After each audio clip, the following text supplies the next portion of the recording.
alors on a 46 811 000 inscrits, il y a eu 650 000 votes blancs, blotte-vent. Voilà. C'est joli, blotte-vent. Et donc en réalité il y a eu, quasiment 22% d'abstention, je vais arrondir, et donc ça fait à peu près 36 millions de votants. Au cours de la journée, ils annoncent 20.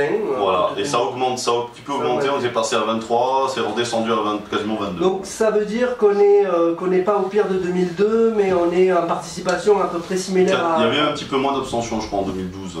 En 2012, voilà. Il y avait moins d'abstention. Il y avait un petit peu moins d'abstention, je crois qu'on était à 18 ou 19. Voilà. Moi je me suis posé une question, un candidat qui s'appelle Blanc, oui. Blanc. C'est mal. Juste le blanc. Comment on fait? Mais juste, c'est son voter blanc. Ben ça s'est pas trouvé, mais on serait dans le caca. Ben, blanc, c'est son nom, juste, c'est son prénom. C'est juste blanc. En plus, il y a la question encore plus sérieuse du vote blanc, reconnu ou pas reconnu, parce qu'il est à moitié reconnu à ce moment. Est-ce que vous savez où ça allait? C'est comptabilisé, mais c'est pas reconnu comme un parti, par exemple. Je pense qu'on va tendre à avoir un vote blanc qui sera reconnu. Alors maintenant, jusqu'à où, quel niveau? Il y a 2 candidats, je crois, qui l'ont proposé, que le vote blanc soit comptabilisé. Oui, mais on en fait quoi? Alors, ben, ça serait le vote de protestation. Pour les électeurs, ce serait une manière de dire on n'est pas d'accord, on n'est pas content. Donc ça pourrait siphonner quelques partis, suivez mon regard, qui servent aussi de protestation. Parce qu'il y a un candidat qui a dit qu'il fallait, s'il y avait un certain pourcentage de vote blanc, que l'élection devait être refaite. Alors Asselineau a proposé ça. Oui. Il a proposé que, en général, il dit qu'il y a toujours au moins 20% d'abstention et de vote blanc. Et plus de votes blancs, des fois même à certaines élections on a été jusqu'à 30 ou 40% d'abstention. Le vote blanc, entre 15 et 20%, il dit que ces gens-là, ils représentent autant qu'un parti, souvent. Ben oui. Donc il faudrait prendre en compte ce vote, et si le vote blanc arrive en tête, on annule l'élection. Les participants qui étaient présents au moment de cette élection ne peuvent plus se représenter et on reprépare des élections. Carrément, ouais. Ils ne peuvent même pas se représenter puisqu'ils n'ont pas été... Ça veut dire que les Français, à la majorité, ont décidé que ces candidats ne représentaient pas ce qu'ils voulaient. Donc ils sont illégitimes pour cette élection en tout cas. Voilà. Il y a aussi la question du vote révocatoire. Voilà, c'est ça. D'autres ont proposé des choses un peu différentes. Par exemple, pour dire eh ben, écoutez, non, on ne veut plus du président par exemple, on n'est plus content. Oui. Voilà, je crois que Mélenchon aussi. Mélenchon carrément lui disait vous pourrez me destituer si vous n'êtes pas content de moi. Voilà. Marine Le Pen aussi, elle n'a pas dit un truc comme ça? Ça c'était par rapport au référendum. Si le référendum, si elle passe, 6 mois après il y a un référendum pour savoir si les négociations avec l'Union Européenne ont réussi ou non. Et puis en fonction il y a un référendum pour voir si les Français veulent quitter l'Union Européenne. Et sinon, eh ben, elle a dit moi ça sert à rien que je reste au pouvoir vu que mon but c'est de... si à ce moment-là, quitter l'Union Européenne. Donc, voilà. La question du référendum est arrivée après, je crois. Au début, elle a dit on sort de l'Europe, après, elle s'est rendu compte qu'elle voulait consulter la population quand même. Oui. Contrairement à Asselineau, qui lui, dès qu'il arrive au pouvoir, il quittait l'Union Européenne. Marine Le Pen, elle préfère essayer de renégocier. Alors, au début, elle disait pas vraiment ça. Il y en a qui sont flous sur la question, qui disent on renégociera, mais on ne sort pas de l'Europe. Macron, par exemple, lui, souhaite réformer l'Union Européenne. Mélenchon était pour aussi. Il avait commencé à changer un peu d'avis en disant... on pourrait même, si on n'arrive pas à renégocier, ça serait peut-être, on fera jouer le fait qu'on est français, qu'on est un grand pays et qu'on quitte l'Union Européenne. Enfin, en tout cas, on mettra cette pression-là. Mais lui, il voulait carrément, au niveau français, faire une 6ème République. C'était le seul à proposer ça, effectivement.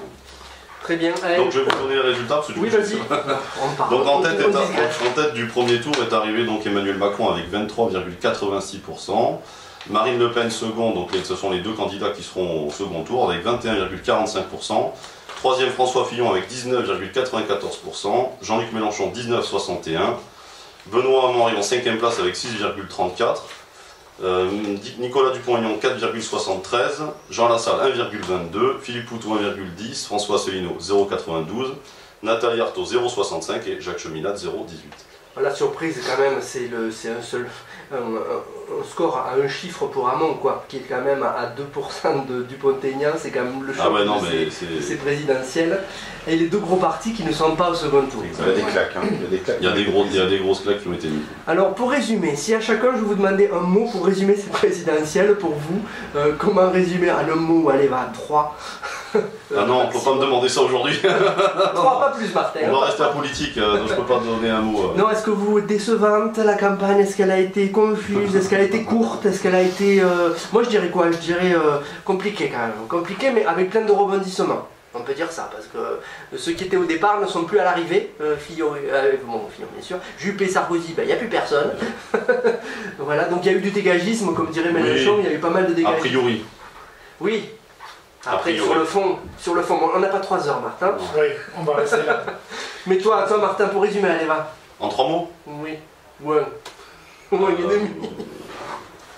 Comme d'habitude. Au revoir. En fumage. Toi, comme d'habitude, Karine. En fumage. Je ne réveille pas. Alors, en fumage médiatique, comme d'habitude. La nouveauté n'est qu'apparence pour toi. Ah oui, carrément. C'est toujours les mêmes ficelles. On prend les mêmes, on recommence. Ouais. Bon, on reste à politique, donc voilà, mais étonnante, malgré tout étonnante. Ah, quand même. Étonnante. Ouais, voilà.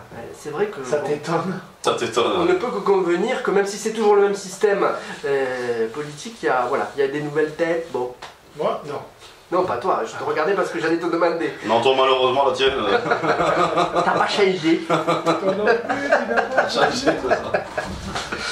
Tu vois, j'allais la chanter, je t'ai laissé j'ai préféré ne pas chanter, te laisser chanter. C'est beau.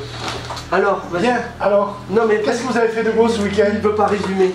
Il veut pas. Non, mais la raison. Non, ça m'intéresse. T'as rien à dire. Voilà. Il te tarde d'être là dans 15 jours et Pas du c'est tout. fini. Pas du tout. Non. Même pas. Voilà. Non. Cédric, dis rien. Courage. Courage. Courage, faut tenir, faut ne pas se décourager. Voilà, bah écoutez, on a fait un peu un point élection, on reviendra sur le sport tout à l'heure, on a d'autres chroniques. Je vous ai dit que je vous mettrai le remix, je vous l'ai promis, c'est avec Inamuja et Alain Chamfort, c'est la même chanson que tout à l'heure, mais c'est pas quand même pas la même. Ben, regarde, écoute, tu vas voir.